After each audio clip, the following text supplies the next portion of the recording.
Hello everyone, it's Terry, and this is a Sunday Funday of sorts, and I'm going over my angricoids and some other rare orchids that I have.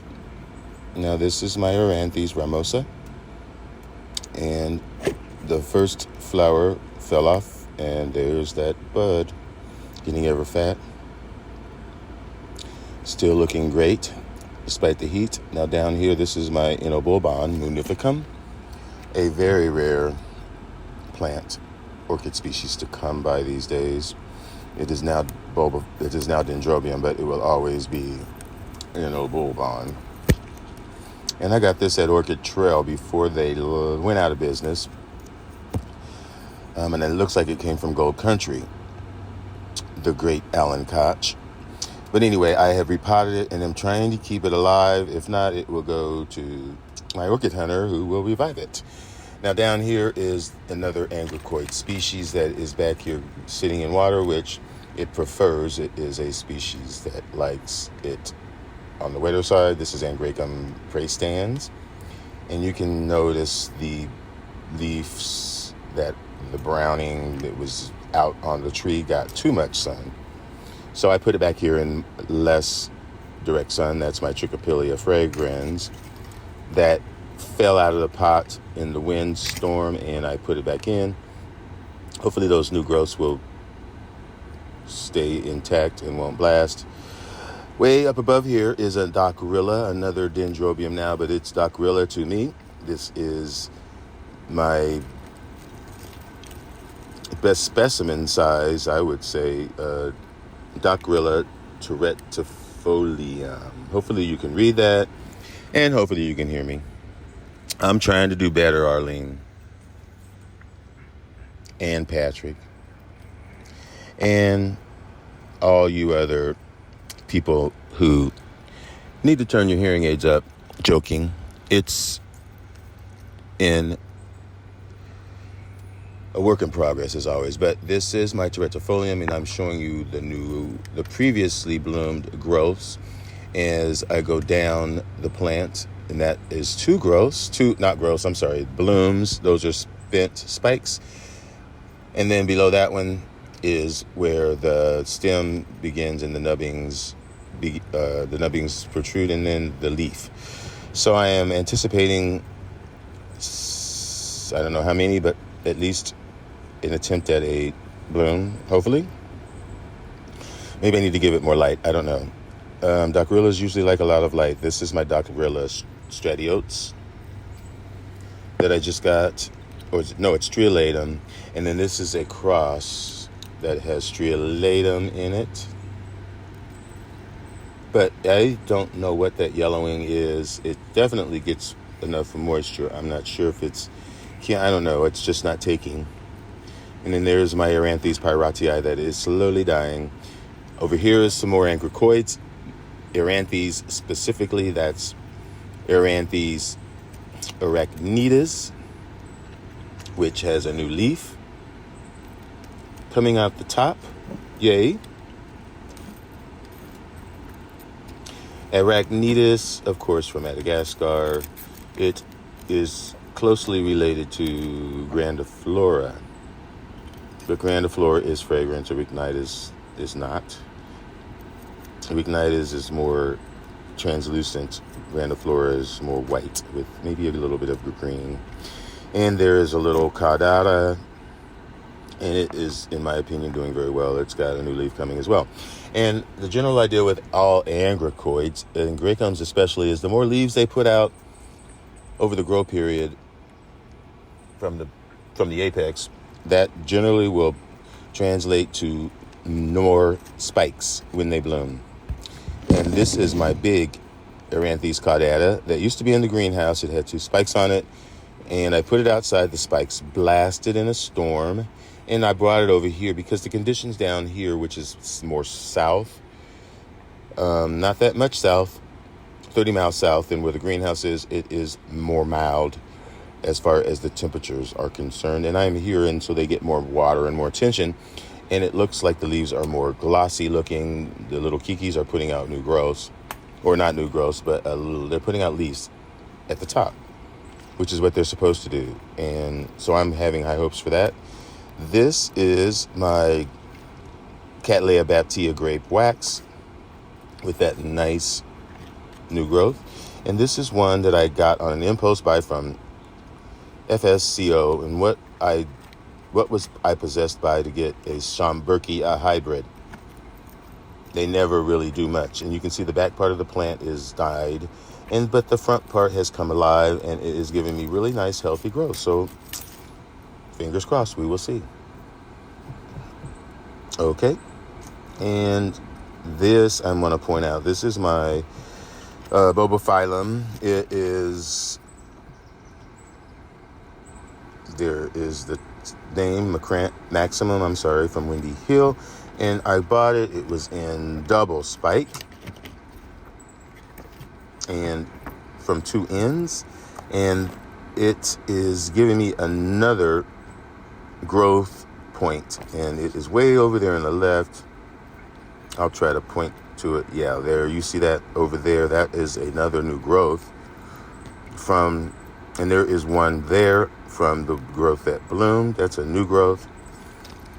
And on the other side of the plant that also bloomed, there is the bloom spike that is spent. You can see that right there. That was a spath, I guess it's called.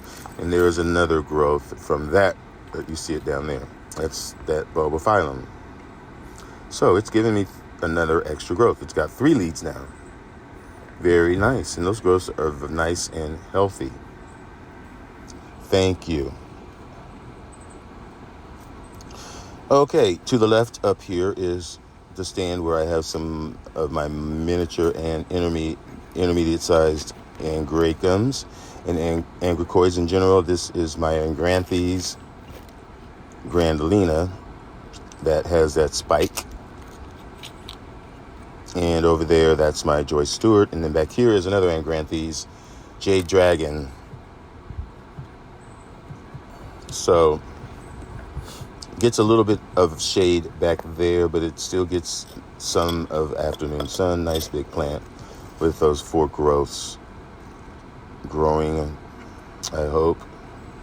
Looks like it. I'm not going to dig in the sphagnum, just check out the roots, but we will hope for the best. That is my sphagnum because I repotted it as soon as I got it. And last but not least, over here is my species, the Queen Magdaleni, Angraecum magdaleni. Doing well. Roots are digging into the lava rock and the pumice and the bark. And there's some charcoal in there. And over here, there's one that I am not showing well. That is my Euryanthe Victoria Now, which is a hybrid. Now, here are more angricoids. These are Angraecums hybrids right here. And, I just got this. This is from Peter Lynn, from Diamond. And it's Gem Star, I think. This is Xerophyllum. This is a Eburnum subspecies. Typically, it likes to be on the drier side, but it sits sometimes in water that collects at the bottom of that pot that it's in, and it still has been producing roots. I hope that it will be okay, but it seems to be okay, despite getting the water that it supposedly doesn't want. So behind that is a baby Angraecum Limford White Beauty, which has got a long way to go. And Angraecums are slow growing, but if you keep their media from rotting and getting acidic and their roots properly hydrated, then that is not a problem that you will ever have. There is my Lay's Star, which is, I think it's Limford White Beauty times Cespisquidale, maybe. I'm not sure. Don't quote me. But it's pretty nonetheless. And then here is, behind there is my Compactum. And it's still got that little bitty nubbin, which I think is the beginning of a spike. But, like I just said, they are slow growing. And it will take its sweet Sweet Angricoid ASS time. But you gotta love them. And look how I'm placing them back in place to where they were getting their optimal sun and present success and acclimation. Now, back here in the middle is this specimen Angraecum species, which is Florulentum,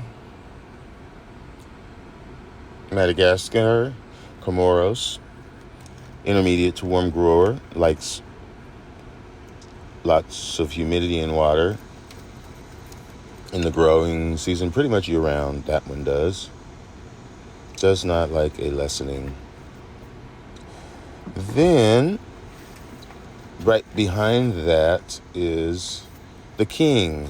No, I'm giving you another view of the other side of the plant, and there looks like that could be an inflorescence forming, and there are new leaves coming from the top. Yay. That is more of a vining type, and they can get pendant when the flowers are loading those stems down. And I'm just kind of looking at this. This is my recent import, which is Area javanica, and you can see the new growths coming out, which is great. Got to keep on top of those mounts with the humidity and watering. Okie doke. And there is sheath right there. I think that's my Serena O'Neill or Tinkerbell, Serena Tinkerbell, something like that. There may be two sheaths. All right, let's get on back to what I'm supposed to be doing. But let me point this out first. Let me move this out of the way. That Den Hancockii that is going nuts. I am trying to get to this.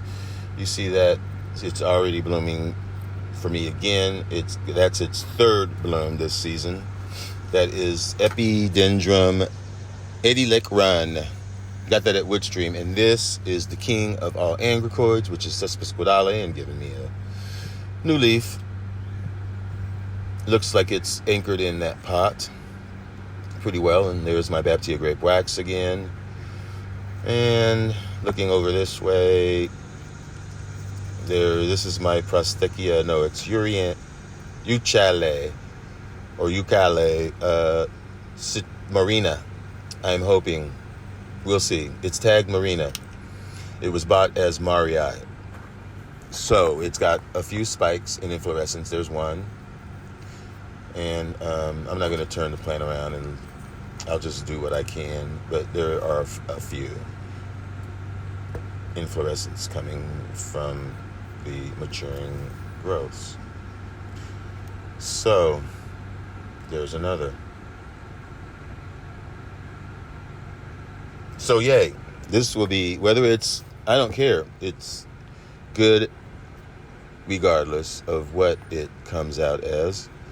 And here's another rare and difficult trouble, Epigenium treacheryanum, or Leonzii. You see the growth is still progressing. Yay. And here is another Eburnum subspecies, which I forget about all the time. This is Longicaucar, and that's probably my favorite. Despite me forgetting about it each time I try to show you my Eburnum, or what is the other name? My subspecies of Eburnum. Anyhow, this is another Angricoid. That is my Sertorchis. And here is another. This is Arangus distincta. Look at those roots. I love the the orange color of them. And there next to it is my Angraecum scatianum. There's two, and they do have orange tip roots as well. Yay. So I think that's my Angraecoids over this way. So let's make our way back to the front, where this is my very sad looking Eranthes grandiflora. that's just been repotted in that cocoa husk, and we'll see if it improves its health in any way. And I am trying to give it a little more shade. All right. And here over there, this is my Jumelia, which is a cross, and it really hasn't done much. It's alive. It's still producing, it's still, those little kikis at the base are still there, and that's good. All right. Let's keep going. Now to the left here is my Angraecum Germaniane, that it is putting out a new growth, and I had moved it to where it gets more light. And over in this area, I have quite a few Angraecoids. There's my other and last Viburnum subspecies. That one is Comoros, which is from the Comoros Islands. I think that is a bloom-sized kiki. As you can see how large that is, as opposed to that, you can see they're subspecies of each other, but the same genus. And there is another, that's a Jumelia comerens, which is a nice and easy warm grower. It's fragrant, just likes lots of moisture. And its aerial roots to hang free, but they need hydrated. And this is my Dahlia that I've had all summer. Don't know much about Dahlia. Don't know much biography. But it sits there, gets good sun, but it's got protection from the direct sun, as does these Angraecums that are down below here, these more vining type. The front one is Biramense that I just got. That down there is a Viguiere species that has a new leaf. Yay. And there's my Angraecum leonis, which is just marinating down there. Okay, now back to... Oh, I forgot. There's my Gracilipes, I guess. That's something I'm trying. Okay, now back to this. Back there, that's my Infundibulare, and then in front of that, I have two Eichlerianums, and then the one in front is Biramens. Basically cousins. Or maybe they're brothers. Same range in Madagascar, same section of Angraecum, same bucket, little flower. Infundibulare is the largest. Biramense is more floriferous than the others. Eichlerianum is the one that is the smallest size and more manageable. They all need something like a tree fern pole, so their aerial roots. And this is another Angraecum Viguiere that I got at Equigenera, their own little clone, and it's still in that little cup. Although I replaced the media, it was just in sphagnum, and it is now in just some chunky, big bark and ceramic clay pieces, just for drainage, so it doesn't get any bog in the bottom and the roots rot.